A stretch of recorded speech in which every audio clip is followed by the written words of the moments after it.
Hello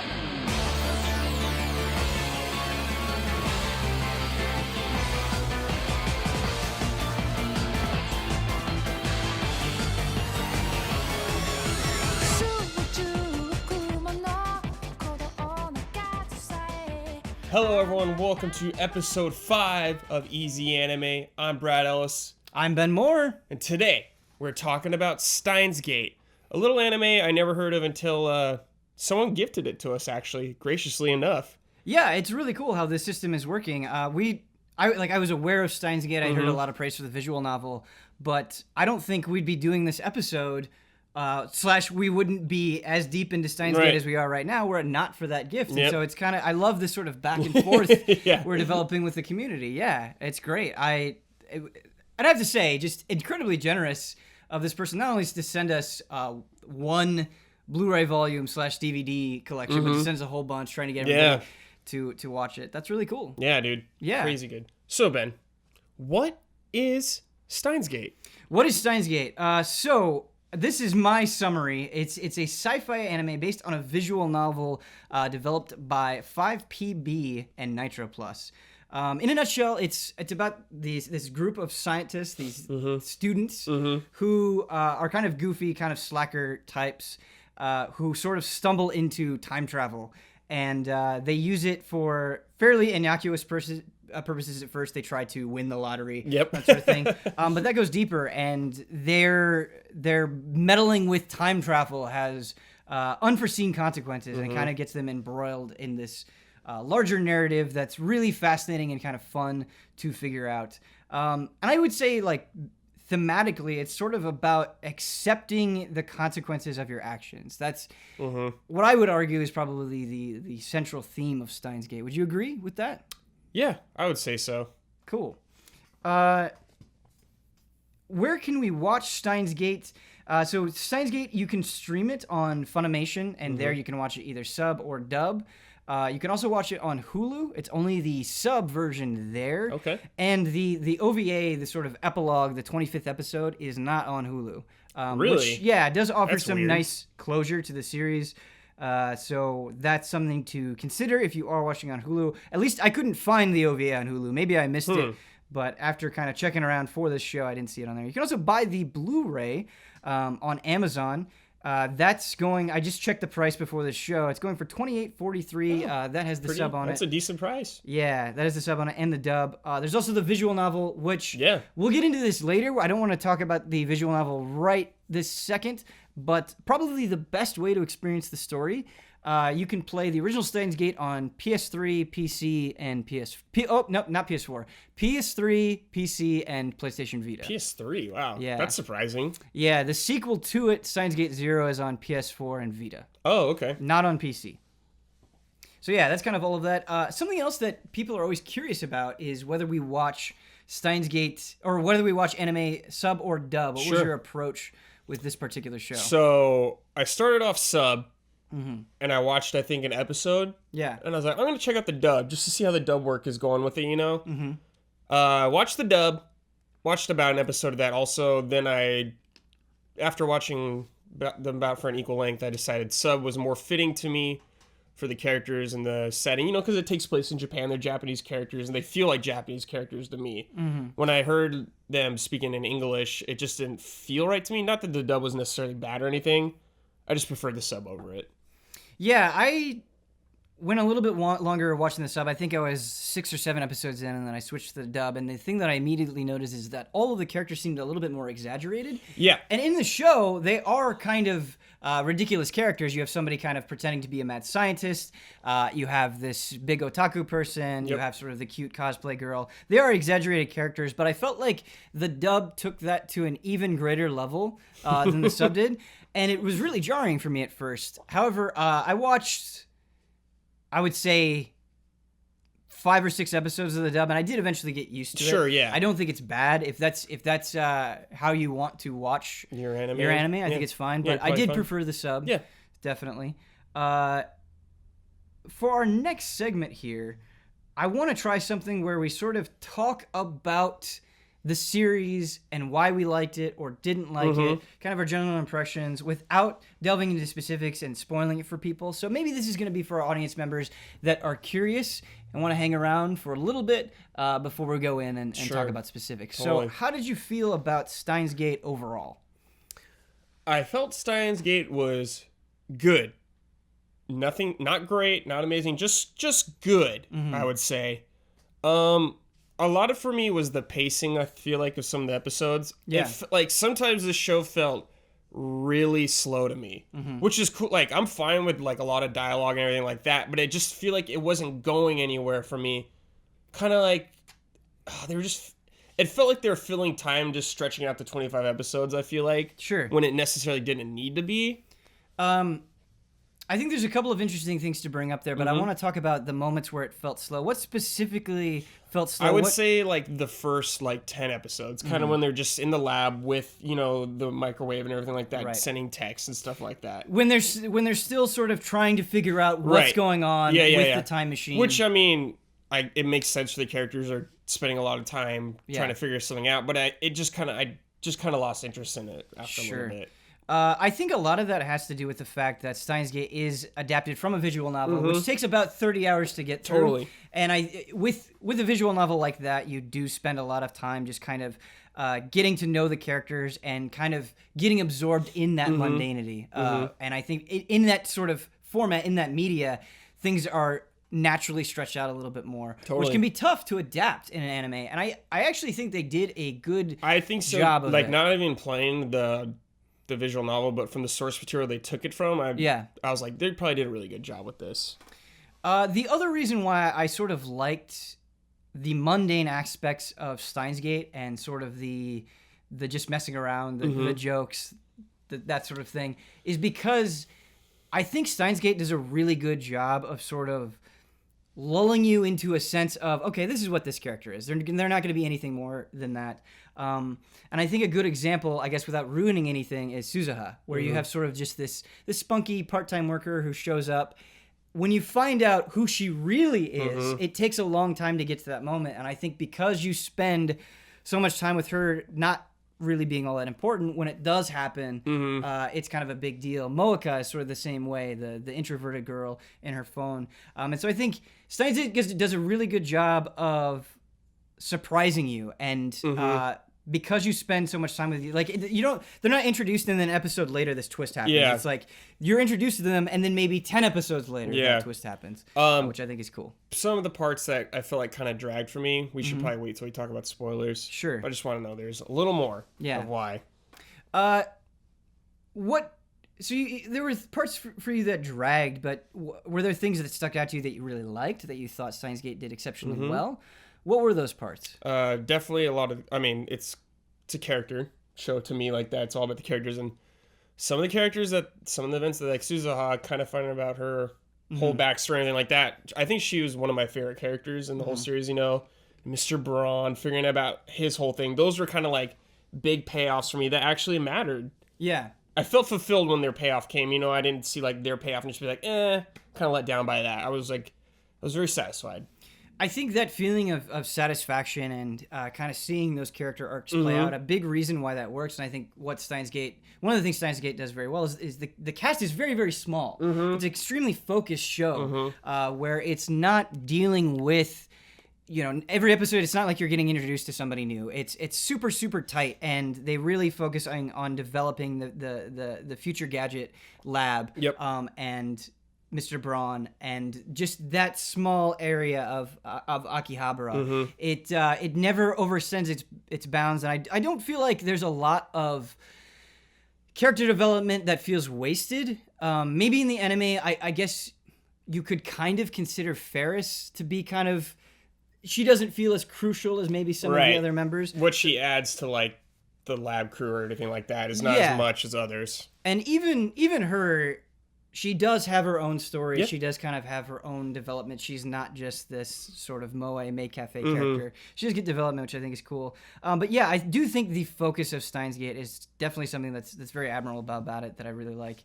And that's what allows for those payoffs to happen. Was there anything else in Steins Gate, without getting too specific, that you liked? there's a moment where the main character gives a bunch of these people like a certain object to remind them of like who they are, kind of thing like that. It's kind of near the end, so it's hard for me to say it without spoiling something. But he gives all these lab members like a token, I would say, to bring everything back like full circle, who they are, and why they're part of the lab and everything like that. Why did that matter to you? What was cool about that? I guess if we need to, we can go ahead and make this the jumping off point for spoilers. So like the whole series, he's gathering lab members, like lab member number 003, number 004, 005, stuff like that. All these characters slowly become lab members, and he's leaping through time and everything. People are forgetting stuff, but then he brings this one constant thing back to every single person. And when they get them at the time, they're just kind of confused why they had that, but they start kind of getting like memories back and stuff like that. Yeah. It was just really powerful moment for him, leaping through time, all this time and everything like that, and still just giving these one items to remind them what they are and brings them all back together for me. Yeah. My feelings of Steins Gate changed so much because I was worried that certain things wouldn't register or wouldn't have that much meaning. And watching the first episode specifically, it's very bewildering. I was super confused. I was paying attention. I was taking notes. I was like, how is this all going to work out? And then after finishing the series, you go back and you watch the first episode and how they plant those seeds. It's incredibly satisfying. And I want to get into, we're going to bump into the next section, talking specifically about characters, because I want to talk about the main protagonist, Okabe. Mayuri refers to him as Okarin. He has this alter ego, this mad scientist persona. Alter ego, yeah, called sorry for the pronunciation. Hyoin Kiyoma. And he's always laughing, going, "Wah ha ha ha ha ha." Yeah. He's always wearing this lab coat. He's always speaking, using this flowery language to kind of puff himself up as a mad scientist. He's speaking into his phone, talking about this organization. And I think for a lot of the series, you kind of wonder, why is he doing this? Why does Okabe have this fascination with this organization, this alter ego? And it ends up having a lot of meaning. It really defines him as a character when you learn about why he did it for Mayuri. When you learn that all of this is because he was trying to protect someone. And I love... We'll get into the movie a little bit later, but I think it's something the movie does really, really well, sort of expanding on that persona even more. And so what I'm trying to say in so many words is I think Steins Gate does a great job of making even the most minor things, even things that you're like, oh, this is just meant to be funny, eventually kind of injecting that with meaning and giving you a deeper understanding of that character. I think is really cool. The only thing that really doesn't necessarily get deeper meaning, but it's still adorable regardless, is the toot-toot-oo. Yeah, I was like, so it's like they're greeting at their cafe. I thought something like that. But then I was like, oh, maybe it's just some cute thing they do together. Yeah, in the visual novel, I don't remember if it does this in the show or not. Okabe just says, she might have told me what that meant, but I don't remember. Yeah. It's just kind of something that she says. Because she does it with Mr. Braun's daughter, right? Yeah, she does it. She does it with everybody. Okay, but she does it back to her, though. That's what I remember. How did you feel? I want to go back to, before we dig into Mayuri, I want to go back to Okabe and talk about him. How did you feel about him as a protagonist? Did you like him? What did you think about his character development? I really liked him. No surprise, I really like flawed characters big time. He's totally flawed character. The guy is wrong all the time, you know?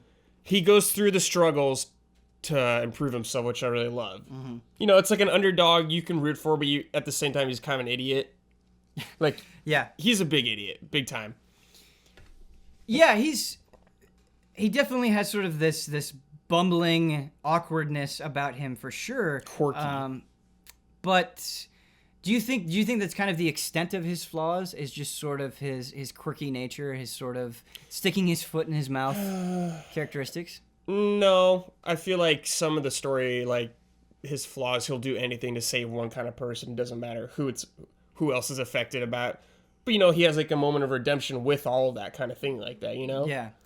Talking about that moment of redemption, what I think is Okabe's biggest character flaw is the fact that he tries to do everything himself. Yeah, he does. He tries not to rely on other people. He tries to stay semi-distant from people, from like an emotional level especially. Right, and we learn much later on in the series, at the end of the series, that Okabe has sort of assumed this mad scientist persona, this Hyoin Kyoma, because of Mayuri, who was his childhood friend, and Mayuri was just absolutely devastated by the death of her grandma, and she would go and she would visit this grave every day, and to kind of get her out of that depression, Okabe, her childhood friend, went up to her and said, "You're my hostage now. I'm this mad scientist." He created this fictitious whole character persona thing, to kind of take her out of that and to get her to focus on something else. And until you sort of make that connection, until you see that moment, it kind of makes Okabe seem shallow, that he sort of has these delusions of grandeur, that he can't grow up, that he's kind of lost in his own fantasy. But that moment really gives it a lot of weight, and that's what I like.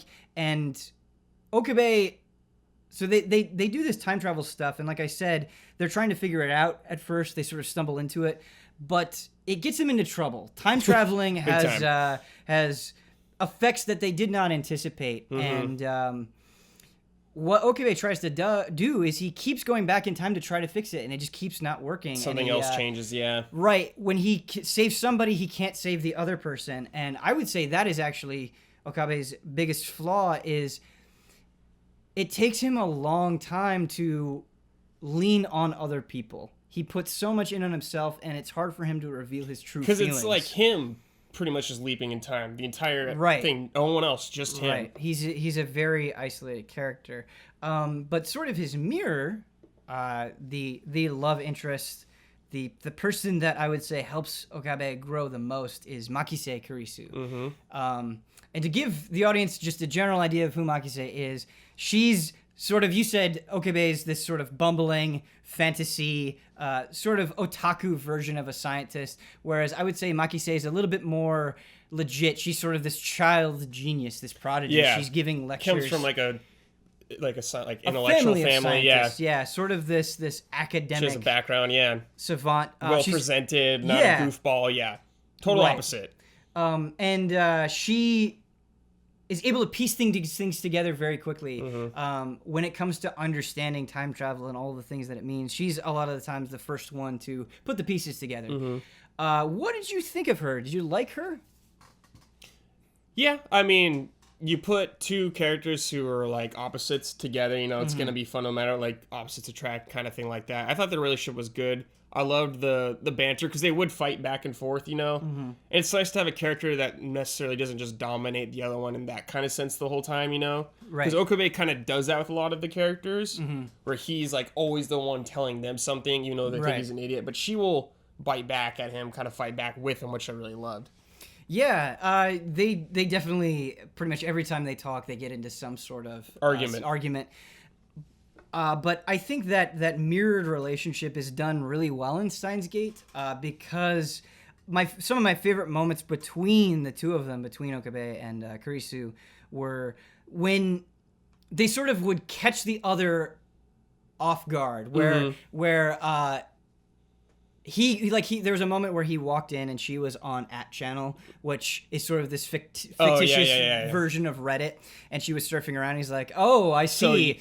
And just these moments where they would, because Makise sort of presents herself as this very smart, very hardworking, like she wouldn't have time for something like that. Yeah, then you find out she's a total geek posting on web, like the internet, with her, I forgot what her name was on like the forum or whatever, but it was something like very, you would not expect from her. Right, and conversely, you would have moments where that Hyoin Kyoma character for Okabe would break, and he would be genuine, and she'd be like, "Wait, what did you say?" Yeah, and then he'd be like, then he'd be like, kind of back up after that. Yeah, right, and I think that's what makes that relationship feel real, because these sort of masks that these characters wear aren't broken by other characters in the same way that they're broken with each other, which I really like. And then sort of the next character on our list that I really like and I want to talk about quite a bit is Mayuri. the childhood friend of Okabe. The only... Underrated MVP of that science team. Keeping the team together. But so she's sort of the cosplayer of Future Gadget Laboratory. She doesn't have any really skills that apply to science. She just kind of hangs out, She just kind of hangs out. She doesn't even understand a lot of what's being said. And I think it's easy to kind of write her off as sort of the lighthearted thing, the sort of cute character. But I think she ends up becoming a lot more than that. Would you agree? Oh, yeah, big time. I mean, I think there's a lot more to it when you find out her background and, like, why Okabe is... Like, Okabe is the way he is because of her, pretty much. She has, like, a big impact in that sense. But, yeah, the story definitely does revolve around big time around when Okabe trying to save her from dying over and over and over and over again. That's okay. Let's bring it back real quick. That's one thing that I felt like they did too much is him going through time trying to save her life, which is like, I'm totally cool with him doing that, but I feel like they did it a little too much. Like, I feel like there's a lot of episodes where there's just him kind of doing that. Like, I understood the point and why he was doing it. I just felt like they just added too much. It didn't need to be as long as it was. I can see where you're coming from with that. The only thing that I would disagree on, and this is a point that I wanted to bring up later, but we can totally get into it now, that I think Steins Gate does exceptionally well is... So, you have this time travel element, and Okabe is trying to go back in time, and he keeps failing, but he's trying to save somebody that's important to him. He's also trying to... The people that are killing Mayuri again and again is this CERN organization, this sort of mysterious looming threat in the background. I think with other time travel stories, what would happen a lot of times is they would just focus on that. But Steins Gate goes ahead and takes that extra step and focuses on the psychological damage that it does to Okabe. And I sort of like that they keep hammering the point home because they keep breaking down this character bit by bit, who so meticulously constructed this alter ego persona. By the time you sort of get to the end, he's just like, I'm about to give up. I don't have that energy anymore. Like, I am just a broken person. I feel like they like, I agree with you. They do all that, and it's great. I just feel like they could have got that point across with even trimming it down just a little bit. Okay. With Mayuri, though, something that they do really well is if we agree that the three main components of the Future Gadget Laboratory are Kurisu, Okabe, and Itaru, they're all... When they approach situations, they try to approach it from a logical perspective, I would say most of the time. Where they're like, okay, why is this happening? What's going on? They overthink it, I think. They overthink it, right? And Mayuri, I think, really adds this human element. Where she's like, listen, I don't understand what you guys are saying, but do this because it would be good for that person. It's a perspective they don't have, which is why she works so well in that group of three people. Absolutely. And I think another thing Mayuri adds is... Because you have sort of these scientist-type characters, I think there's a lot of skepticism with sort of every step they take. And Mayuri just has a bunch of faith. She's just like, no, I believe this will be okay. I believe in you. I believe that you can do this. And I think that adds a great element to the show, a relatable element to the show. Big time. Especially when you're dealing with all of these different theories and time travel and all that stuff. It's a very important element. Is there anything else you want to say about Mayuri? I would say there's just more to her than I thought there was going to be. I thought she was going to be like a total just fan service character, especially when they showed her like working in the maid cafe and everything like that. I was like, okay, typical character, whatever, sweet girl, fan service. But then when we got like her backstory and everything like that, I was like, okay, this is awesome. There's way more to her than I thought. So I was very pleased with that. Cool.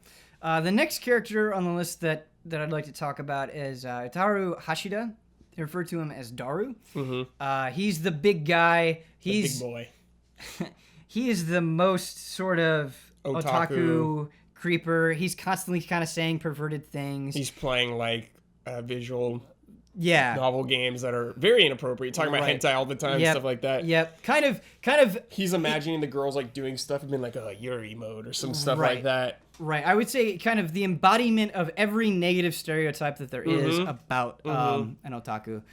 Big time. How did you feel about him? Kind of knowing that he's sort of the embodiment of this negative stereotype. I felt it was kind of interesting because it felt like a real life person to me, maybe in Japan, like that they were tackling those kind of subject matters and how he was acting like that. It made it, as weird as it was, it made it feel more real to me. Like, I'm like, this could be a real person. I could kind of buy this living in this time period where he is, where he's like, when he's out shopping, you know, buying like figures and all that stuff like that. I'm like, yeah, I buy it. And there, I mean, there is obviously more to him later on, but super important role to show, I think, big time. Yeah. Probably my least favorite character, honestly. Yeah, he's a comic relief character. Yeah. Like the most out of everybody, which is fine. Like, which is okay, I guess, but I could totally see that being my least favorite. Even when I say my least favorite character, though, I still like him. Yeah. I just kind of what you were saying with Okabe going back in time, and you're like, okay, I get it. Mayuri's going to keep dying. We sort of got it. I felt that way with Daru, where I get it. We get it, Daru, yeah. And there were definitely moments where I chuckled or thought that element was funny, but by the end of the show, I was just feeling like, I get it. But I would say even with him, they do give him a little bit of depth with Suzuha, because you find out that... Big time. Yeah, right. You're just like, what? And again, sort of circumventing expectations, they totally do it here, where Suzuha is this sort of athletic, cheery kind of person. You find out that because of time travel shenanigans, she is Daru's daughter. Yeah, it was a Trunks moment from DBZ. Right. And I was like, okay, right. DBZ right here. That's a great comparison, Brad. And it's great because... the characters, one thing that I do like, Kaya was talking about sort of the too cool protagonist in Persona 5 and how people don't appropriately react. Okay. Not to bring that up again, but it's a good jumping off point for Daru, because people do appropriately react to Daru. When he's saying everyone's like, things, shut up. Yeah, they're saying, shut up, stop doing that. They're grossed out by him, They're grossed out by him. And so they are... those things aren't just happening. The characters are having a reaction to him. But what I like about Suzuha is she looks up to him. She... yeah, it's like, why do you care about this man right now? Right. She sees good in him, and she really likes him. She looks up to him. She gives him a respect that other characters don't give him, and I like that element. It made me more attached to Daru. Yeah. And what I love, there's a great scene in the movie where Suzuha and Makise are going back in time, and she puts on the hat. She puts on his hat, and you're like, ah, ha, ha. I like it. That was a cool moment. All right. Next character on the list. You said this was a character that really stood out to you. We were just mentioning her. Suzuha Amane, the part-time worker. What does he call her? Part-time warrior? Part-time warrior. Yep. Yeah. Part-time warrior. Why did she stand out so much to you? I know you kind of already touched on this, but let's... Yeah, like we said earlier, the show's like, you get one perspective of a character, you think you know that character, and the show kind of throws like a curveball at, and you're like, oh, there's so much more to this character. I thought she was just like a, standard, just going to be like a side filler character, kind of like hanging out, working at the shop with Mr. Braun, kind of thing like that. Right. Who would like get involved briefly. But she's the tomboy, right? She's the tomboy of the group, yeah, which is a good dynamic to have, I would say there. Right. But again, throwing in all of these very basic, very expected elements, and then all of a sudden you find out that she's like, no, I traveled back in time to prevent World War III. She's like a resistance fighter to stop, and she traveled back in time, like we said, like Trunks. Yeah. And, man, there's just this one arc where she goes through where she and her Okabe eventually start talking a lot, and like how to fix timeline and everything like that. She goes back in time in order to find, I think it's the IBM for the computer. Yep. I think that's where she goes. The IBM 5100, yeah, I believe it is. Yeah. But she ends up failing retrieving it and sending it back in time. So then you get this, I think she went back into the 1970s or whatever. And this takes place in 2010. So then Mr. Braun gives this letter that she gave Mr. Braun again on this exact same day or something like that. And it's her talking about how she failed and everything. And then I think she just says, like, I failed. Right. Like a really, like, heart-wrenching moment. Because this character is such, like, a good person, I feel like. And to see them just fail like that, she ends up killing herself. Right. She hangs herself in her house. And you're just like, no, dude, I love this character. She means so well. She's got so much heart. And to see someone, like, you're really rooting for just get defeated in, like, the worst possible way. Just like, oh, no. Yeah. It's a really good point and a strength of Steins Gate where that failure is a constant. Yeah. So you have these characters a lot of time, and Suzuha is often a big part of that, like you mentioned, where they're going back in time and they're like, we have to do this thing. And over and over and over again in the series and in the movie, the sequel, Load Region of Deja Vu, they just keep failing. Over and they over just keep again. failing. They sort of have this elaborate plan and then it doesn't work out. And I like that. I love that stuff. Like, doesn't always go right, which is great. Yeah. Yeah, for sure. With Suzuha, again, there are a lot of moments in Steins Gate where you kind of go, wait, what? And I think a big moment for that, kind of turning point in the series, you can sort of, I think, split the series before this moment and then after this moment, is when SERN finally reveals themselves. Moeka, who's a character we'll eventually talk about, comes in with a gun, blows away Mayuri, and then at the last moment to try to help, Suzuha comes in, does this crazy kung fu, and you're just like, wait, what? Suzuha can do that? What's going on? Who is this? And then later you kind of learn who she is, what she's doing, and sort of teasing out that information, I think, is a good aspect of Suzuha. Next on the list, we have Ruka Urushibara. The character that, when we're first presented this character, is sort of a joke character in kind of like a cruel way. It kind of made me feel bad at first, where this character, Ruka, is a guy, but dresses like a girl, looks like a girl, has mannerisms like a girl. Raised like a girl, pretty much. Right. And there's this running joke of, oh, wow, you look so beautiful, but you're a dude. Oh, that's so sweet, but you're a dude. They try to get her to cosplay some of the characters like all the time because they're like, you'd be a big hit. People would really like you. And I would say that what's interesting about Ruka is she's not as involved in the sort of big overarching plot as some of the other characters, and she doesn't have this sort of big twist the way that a character like Moeka. Man, I thought she got like a kind of a big moment where I was like, whoa. What are you referring to specifically? When a guy turns into a girl through the timeline. I was like, whoa. That's actually what you're getting ahead of me just a little bit. No, it's okay. That's what I wanted to bring up to. But that whole storyline is not necessarily like directly connected to CERN or saving Mayuri. Kind of. It is and it isn't. But what I'm trying to say is, for me, it just showed like what more this machine could do, kind of thing like that. What effect the time could have.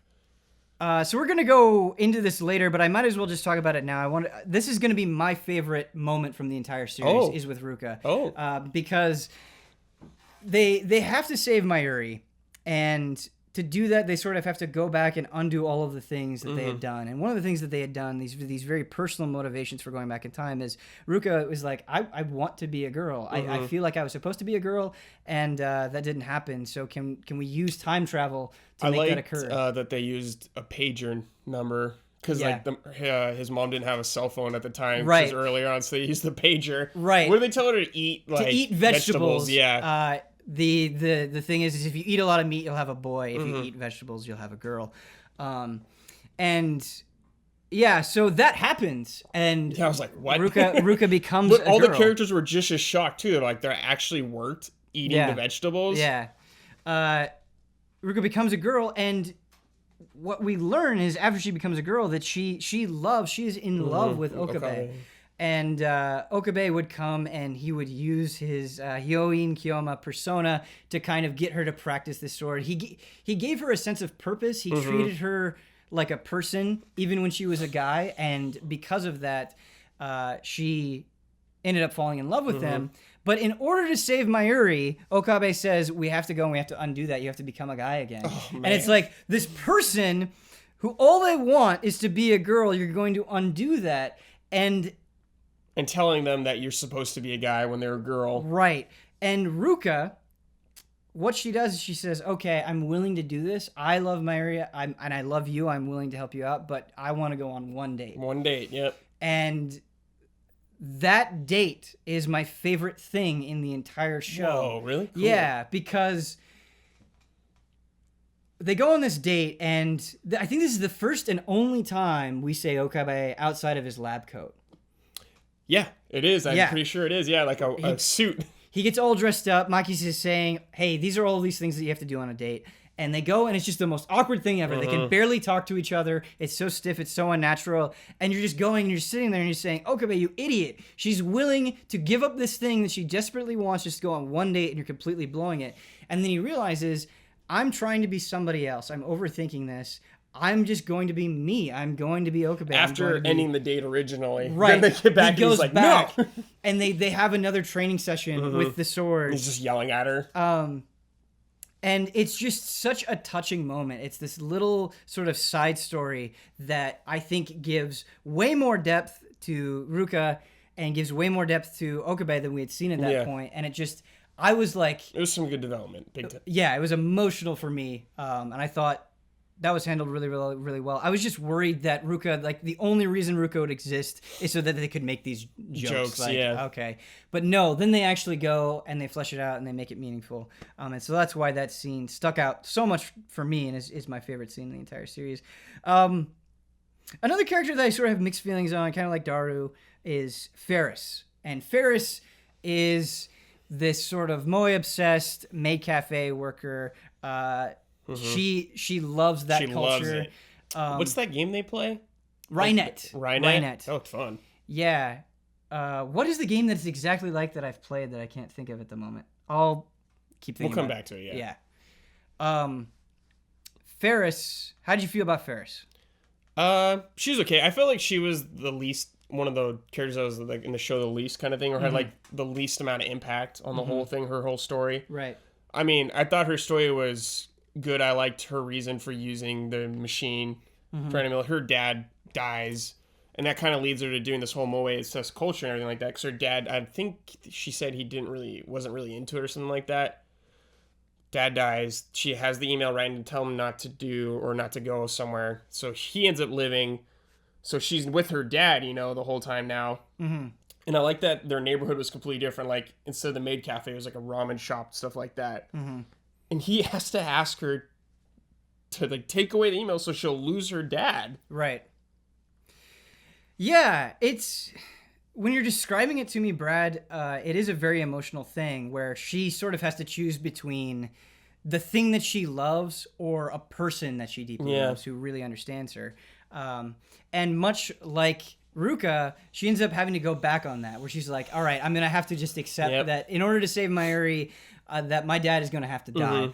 But for some reason, while I thought it was a totally fine set of circumstances, it didn't register with me as much. But that was like it, though. That was like it.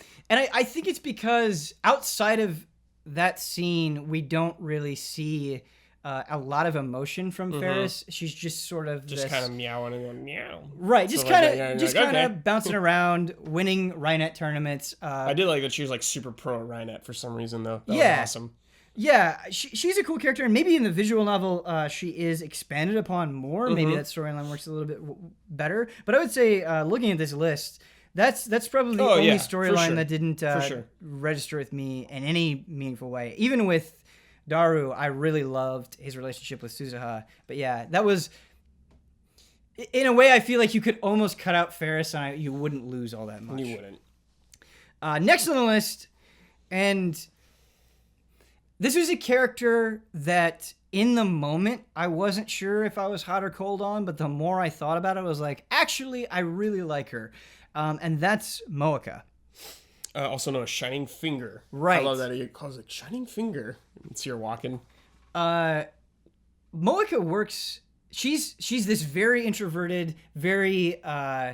socially inept person, has a lot of anxiety. So much anxiety, in fact, that she prefers texting to other people. She doesn't want to speak to them. I love that when there's like a group of them, they ask her something, she just texts, and it's just Okabe's phone. He's like, oh, come on, just speak up. Right, where Okabe will be asking her a series of questions, and you just hear his phone vibrating because she's not answering them. She's texting each and every response to those questions. And what's interesting is Moeka goes away.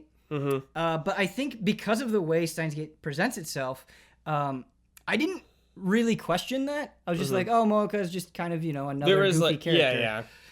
But she has a big transformation, a sort of big twist where you find out that she's working for SERN. Yep. that there is this character FB, who we don't find out who that is later. We're going to be talking about that person next, who has given Moeka this sense of purpose, where she felt like she was worthless to everybody. She was suicidal. And all of a sudden she gets this text, and this FB person is like, hey, I think you can do this. You want to help me out? And she clings to that so much that she's willing to follow those orders unquestionably. Yeah, do anything. She goes, and she just blows away Mayuri. Like, that's how far she's willing to go to follow FB's orders. How did you feel about Moeka? How did you feel about that twist? How did you feel about her personality? I think when they did the twist kind of thing like that, I was like, yes, something more with her. And it was it was something I did not expect to happen. Her busting with a bunch of dudes with like AK-47s and just blowing one of the main characters away. I was like, what? This came out of nowhere, and it was perfect at that moment in time. I was like, yes, sure. Yes. I think Moeka, if we consider that Steins Gate, one of its central themes is all of these characters having a mask, right? For Okabe, it's this comic book villain, Hyoin Kyoma. Yeah. If it's for Makise, if it's sort of that I am super smart, look at me, I'm sort of a prodigy kind of persona. If it's for Daru, this sort of otaku creeper persona, all of these masks that kind of hide who they really are. I think Moeka is sort of the most extreme example of that. Yeah, I mean, you go from one person you think is just shy, won't hurt a fly kind of thing like that, keeps to herself, to turning into a woman who will shoot you in the face. Right. And again, she kind of plays with this sort of personal versus for the good of everyone dynamic that I think is essential to Steins Gate. Again, when they're getting involved in this time travel business, they're doing it for very, not selfish, but very personal reasons. Yeah. They're not really thinking about the effect that this time travel will have. Splits in time, yeah. Where it's like, okay, Ruka wants to be a girl. Faris wants to save her dad. All of these things are very personal, but only focus on those characters individually. And Moeka, again, is the most extreme example of that, where it's like, I need to feel alive, I need to feel value, so I will ignore the consequences of that desire. And I liked that. I thought it was incorporated into the show really, really well. It is a character, I think, once that twist happens, and they sort of get the timeline business sort of figured out, she just goes and she works for Mr. Braun, and she kind of has this part-time job. And what I'm trying to say is, I do think in the anime specifically, they could have, at the end of the series, incorporated that character a little bit more. Sure. Near the very end, yeah, she's just doing that. Right, where it's like she's introduced, you have this big twist, and then later on, she's just kind of there. Well, did you get that sense? Yeah, I did. I liked, I don't think we touched on this, but the kind of like part she has when she gets cut off from FB, and she's like going through this kind of thing where she's desperate. She's just typing like responses from FB the whole time. She's suicidal. In that timeline, she does end up killing herself. Yeah. Okabe sees it. Then when he goes back to the other one and kind of telling her like what she's going to go through, and just seeing her break down and how she deals with all this kind of thing. Yeah. I thought that was a super powerful moment for that character. Yeah, I agree. Just the FB on the phone. It's like, wow, this... She's just like hitting the bottom of the barrel at that moment, yeah. This was a character that before the show, I said the name and you smiled. Mr. Braun, real name Yuugo Tennouji. I probably butchered that pronunciation. I wish he was my landlord. Yeah, so just to give context for who Mr. Braun is, he's the Future Gadget lab where Okabe and Makise and Mayuri, where all of them are. It's above this CRT shop in Akihabara. Yeah, it's not even a lab, it's just an apartment. It's just an apartment. But they're renting it from this CRT shop owner who's just so enthusiastic about CRTs. Yeah, I love that dude. Mr. Braun. And he's kind of your stereotypical idea of a landlord, where he's like constantly being like, keep it down or I'll raise your rent. Ass, yeah, that sort of thing. Again, a very cliche character in a big sense, but I love his apron. That is just I heart CRT. Yeah, me too. That's really good. I want that. But again, you sort of have this like probably the biggest holy shit moment for me. Yeah. Was it the biggest holy shit moment for you? Yeah, it was. Okay. It was. Where you find out that FB, this character that is manipulating Moeka from the shadows from a long time, is Mr. Braun. You're like, Mr. Braun? Why? Right. And he's been working for CERN. And he's doing all of these things to protect his daughter, to give her a good life. And again, reinforcing that theme of I'm willing to do these things for my own personal interest, for what I personally care about. And just when you, like, this happens, the Mr. Braun reveal being FB, this doesn't happen until the end of the series. And your only understanding of this character is this sort of lovable hard ass. And when it just comes out of nowhere, it's shocking, but it totally worked. Yeah, it worked. And I think it worked because of the Moeka twist beforehand. They sort of set up these kind of situations can happen with these characters, which I really liked. Yeah. I love the part where he's talking about why he worked for CERN and how he was saying he was sleeping in sewers in the winter and rats were nibbling on him. Right. And he got to a point where he's like, I'll do what it takes to rise up above all this, no matter who I hurt. But then once he has his daughter, and he's like, I don't want this kind of life for her. Right. And even kind of throwing it back at the characters and being like, you don't understand what I've been through. You don't understand how I got to this point. And he knows, like, what he's doing is wrong, kind of thing like that.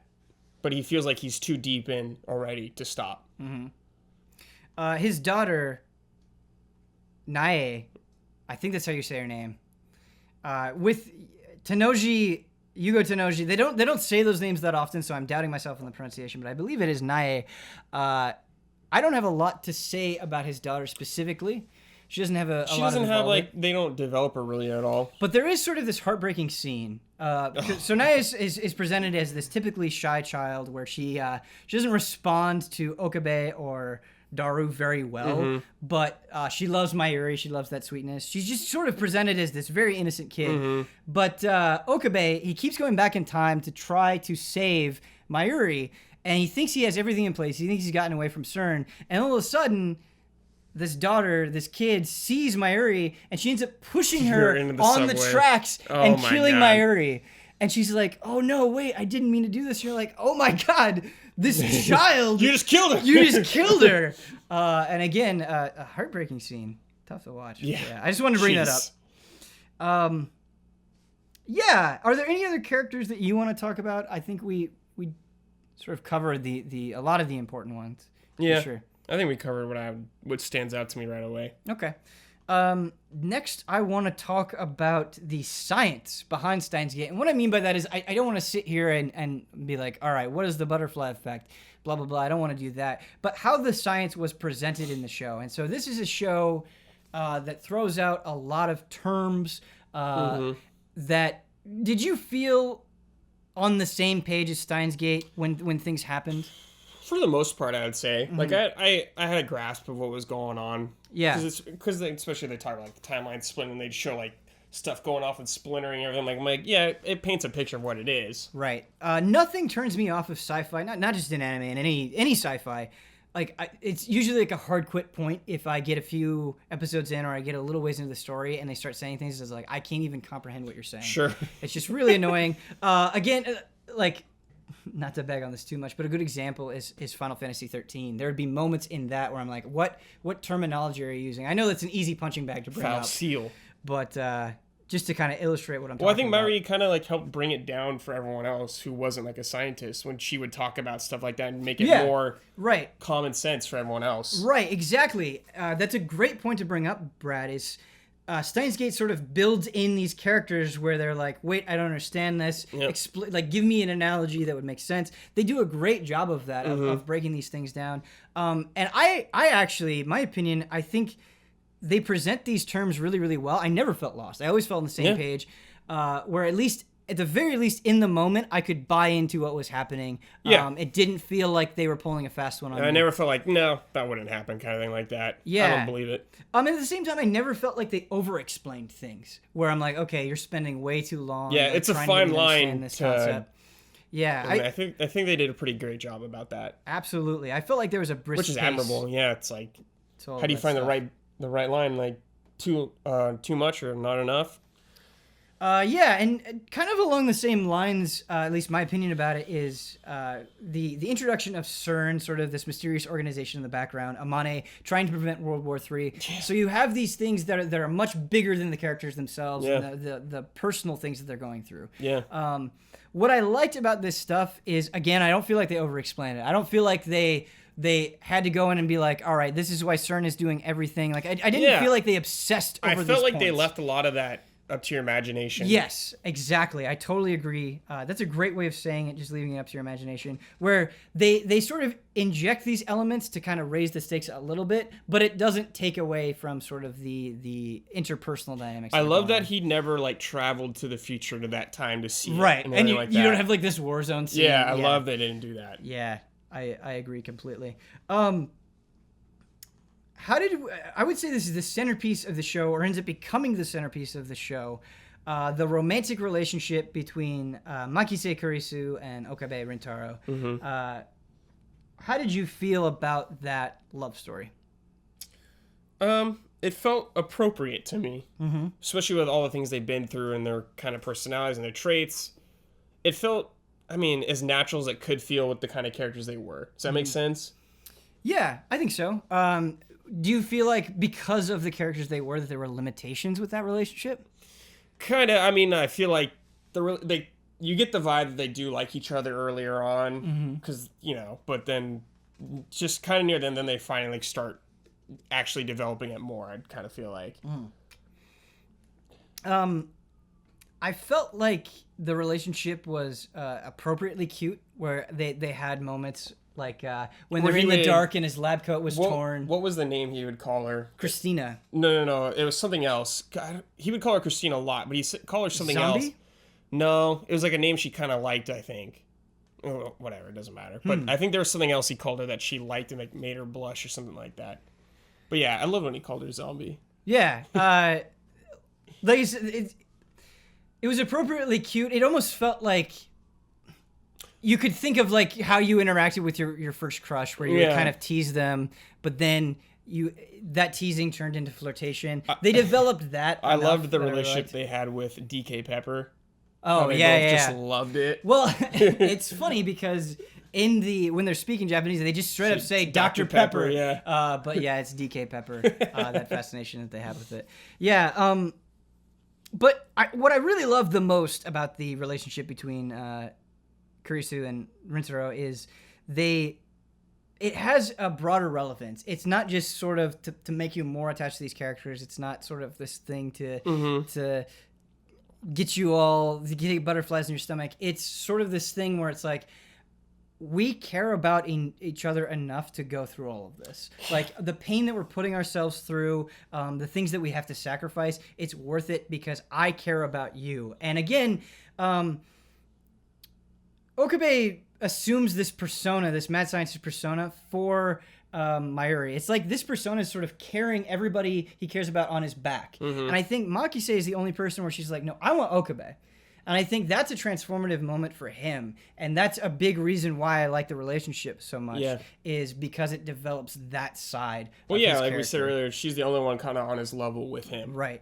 And let's go ahead and bring this in. It's something that the best part of the movie does. The sequel to the anime series called Steins the Movie Load Region of Deja Vu. And what happens in the movie is Okabe kind of, again, suffering the consequences of going to all of these different timelines. He's sort of phasing in and out. He's lost sort of his anchor to reality. And Makise has to kind of travel through time to give him that anchor. And it's sort of this brilliantly connected moment where you find out that she goes and she gives him the idea of the mad scientist, which he uses to save... yeah, that's great. Yeah. Tied back nicely. Right. And a problem that I have with a lot of anime movies is they don't feel very consequential a lot of the time. Yeah. The thing I liked about this anime, it felt relevant to the original anime series, where like some movies are just like they're a completely own separate thing. They don't add anything to the story, but they don't necessarily take anything away from it. This adds to the story of the anime, which is nice. Yeah, absolutely. Where if you do go and you do end up watching Steins Gate, or however you end up consuming Steins Gate, I would say watching the movie gave me a much greater a much greater context. It felt like it mattered, which I really liked. I have a question for you. Do you know if the movie relates to the second visual novel at all? So we're gonna get into the visual novel stuff. I have not played a single second of Steins Gate Zero. Gotcha. But it seems like the movie, my understanding of it, the movie is a sequel very much to the anime specifically, and Steins Gate Zero is very much a sequel to the visual novel specifically, and that there are notable differences between how those two stories wrap up. Okay. So let's just go ahead and dive into the visual novel, since you brought it up. I've played 3 hours of Steins Gate on my PlayStation Vita, which isn't a lot. I wanted to have played more before we got to it, but I actually feel like I have a lot to say about the visual novel, despite not spending that much time, despite not getting to play Steins Gate Zero. I do think it is absolutely the best way to experience Steins Gate. I think if you have the time, if you have the 30 hours to spare, play the visual novel. And the reason I think you should play the visual novel is because it just digs deeper into absolutely everything. Even the first scene in the building, in the radio tower where the satellite crashes, all of that plays out. And I think that it kind of lays the groundwork for the rest of the series in a deeper way than is presented in the show. It's a little less bewildering, I would say, while still having that element. But when something that the visual novel does that I really like is when they say a term, when they say like butterfly effect, you can go in and the game will give you a deeper explanation. It's like, this is what this is. Yeah. And so I really like that. It digs much deeper into the science because they have sort of this longer format to play with. Yeah. You have a much richer understanding of the real world things that they're pulling from to kind of make this fictional time travel story happen. And so I like that. Much richer in that way. Also, because it's told explicitly from Okabe's perspective, you get inside his head. Oh, I didn't know that. Yeah, that's so cool. That is very important too. That's and cool. You have a much deeper understanding of that character. And I think you sort of get a more cynical, a little bit darker Okabe than you get in the anime. And in that sense, a little bit more relatable. And so when you have a character say something, you'll have him think about how he responds to it. And so right away, you sort of get an idea of, oh, this is what he's thinking about Mayuri but isn't saying. And that adds a ton to it as well, which I really like. Another thing that it plays around with a lot is you spend a lot more time in the Future Gadget lab. Very early on, they go through each of the inventions that they've developed so far. And it's like, well, we named this as a reference to JoJo's Bizarre Adventure. We named this as a reference to Metal Gear and so on and so forth. And so it kind of gives you a better idea of what these nerds are like and what the Future Gadget lab is, which is cool. Also, things like the At Channel, the sort of fictional Reddit they do that in the game. A lot more. You actually like are on the board. And you're seeing posts from really people. Cool. Yeah. And so all of those things have a little bit more weight in them than they do in the anime, and so that's why I do think you should play the visual novel. I intend on finishing it. I'm gonna go and play more of it after we're done shooting. Oh man. But there were a lot of people when I said we were going to do the Steins Gate episode. They were like, "Hey, we're really excited for you to do this, but please play the visual novel. Yeah, it's a better experience." Yeah. And initially, my response was like, "All right, calm down. I get it. You don't have to be so aggressive." But actually, after playing it, I totally see where they're coming from. Sure, yeah. They were absolutely right. Like it is the best way to experience that story. Brad, I was kind of rambling on there for a long time. I already said my favorite episode / moment. I wanted to give you a chance to focus on your favorite moment / episode. What really stood out to you? What resonated with you? My favorite episode is with Mr. Braun, figuring out like who he truly is when they're sitting down. I think them just sitting down talking about his life is my favorite part of the whole show. Cool. What is it that maybe you've already touched on that, but what is it about that scene specifically? I feel like it's that just stood out so much. Not the fact that it's just Mr. Braun who like we're like, whoa, what? This is your life, and just how he kind of handled it and dealt with it. It felt like a very realistic way how that kind of character would handle that situation. He's like super calm the entire time, just murders her immediately. Right. And just like him thinking about his daughter, and you seeing his daughter like just sleeping there when he finally shoots himself in the head, her getting up and going through the house and kind of making food and everything like that, making dinner for her dad. Yeah. When he'll never come back. You talked about how certain scenes kind of felt a little slow for you, or you kind of got it. And there were definitely moments when I was watching Steins Gate where I would check my phone or something, or I'd go of course. That moment specifically, I just gripping. Yeah, you're just like, you couldn't look away. Yeah. Such an intense scene that was played out so well. Yeah, I think that is gonna wrap up our discussion of Steins Gate, unless you have any other closing thoughts. I enjoyed it. Yeah. Thanks for sending us the Blu-ray. Really appreciate it. Yeah, I absolutely loved it. Brad, as we were going through this episode, I felt like I had such a good understanding of the characters and the storyline and could speak about it. One of the challenges that I kind of realized with this episode is this is a show, because it's dealing with time travel, because it's dealing with multiple timelines. Yeah. It's hard knowing how much to explain while not explaining too much. And so if we stumbled a little bit, I apologize. Yeah, and I feel like this show, there's so many like little tiny moments that I wish I could remember that are probably really awesome, but there's just so many. Right. I feel like you can kind of run down a rabbit hole of explanation where it's like, this moment caused this, which caused that, sort of a thing. But yeah, overall, the message that I do want to get across, absolutely love Steins Gate. I do think it is worth your time. Even though I said the visual novel was the best way to play it, I think the anime adaptation is great. Admirable job, yeah. Yeah, very admirable job. It's only 25 episodes, 24 main episodes, and then the OVA. Very much worth watching. The movie isn't that long either. It's 90 minutes. It's like an hour and a half, yeah. And so, not nothing. That's still a lot of minutes. No, I mean, but it's appropriate length for what it tells. Yeah, so please, if you are interested, check that out. Check it out. If you've already watched it, maybe consider rewatching it. But it's time for our final segment, recommendations. What do you have for our audience today? So, the reason I picked this this particular anime is because of what you told me we're going to put on the poll next time. Right. Which are going to be comedies. Yeah, so the next poll is going to be a list of 5 comedies that we're going to put on there. So, I was thinking about comedies that I've seen, and I was like, Lucky Star. Like, I don't know why I started watching this show or how it just came to be, but I was like, this show is hilarious. It's literally, it's like 4 main high school girls, and I wouldn't say there's like a main plot that I can remember or like it follows like some main storyline. It's just 4 goofy girls living in high school, and it's just hilarious everything they get into. So my understanding of Lucky Star just comes from sort of internet memes. Lucky Star has been gifted to death, and I feel like there are a lot of references to the show that I don't understand because I haven't watched it. Yeah. What is it? You said these high school girls sort of get up to these shenanigans. What is so funny about that? It's just like even like little moments. One of them, I remember one of them, there's these 2 sisters.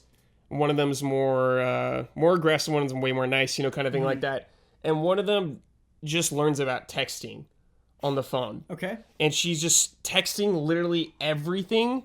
And I just see like the other sister getting annoyed because it's things like I can relate to in my life. Like when my mom finally got a cell phone and she could just like text and just sending me like stupid stuff that doesn't even matter just to text me. Just like there's just like kind of weird, stupid, relatable moments like that to me that really drew me in with it. Sure. So you have these adorable anime high school girls that are doing things where you're like, I do that. Yeah. Okay. All right. It's not like super like crazy like aliens that I can remember or anything like fighting dudes or anything like that. Nice. If you would like us to talk about Lucky Star, that is going to be one of the options on the poll. This thing that I'm going to recommend is also going to be on the poll. Konosuba, God's Blessing on This Wonderful World. I've watched the first season and 1 episode of the second season. What Konosuba is so there's this very popular trend in light novels right now where it's like, okay, you have this teenage boy that gets sucked into sucked into an RPG, a fantasy RPG, or goes to a fantasy RPG-like world and gets to become a hero, that sort of thing. Is It Wrong to Pick Up Girls in a Dungeon is a popular example of that.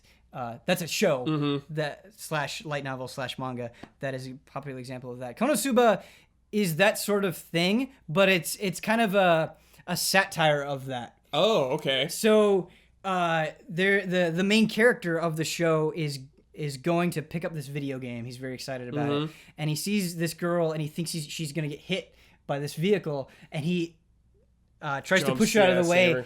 But what it is, it's just a slow moving tractor. And he just ends up dying of shock and wetting himself.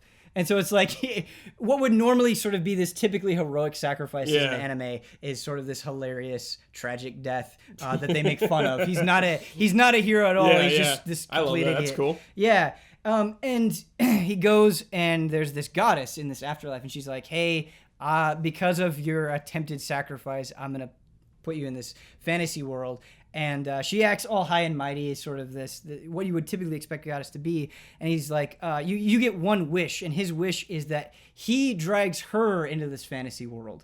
Oh, the girl. Right. And even though she ends up being all high and mighty when they get there, she's just like, she completely breaks down and starts crying. That's funny. And you would expect them to go on these grand adventures, and they do, but they also spend a lot of time like having to work because they don't have any money. Yeah. And so again, sort of going against a lot of the tropes that you see in stories like this. It is genuinely very, very, very funny.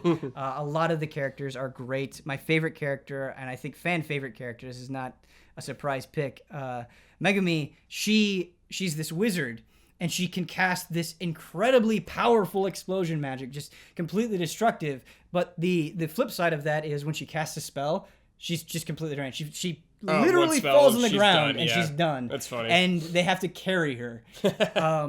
And so a lot of the characters have a big quirk like that, where it's just kind of fun to see them explore that. Megumi is hilarious and adorable and all that stuff. It's a fun show. It's going to be on the poll.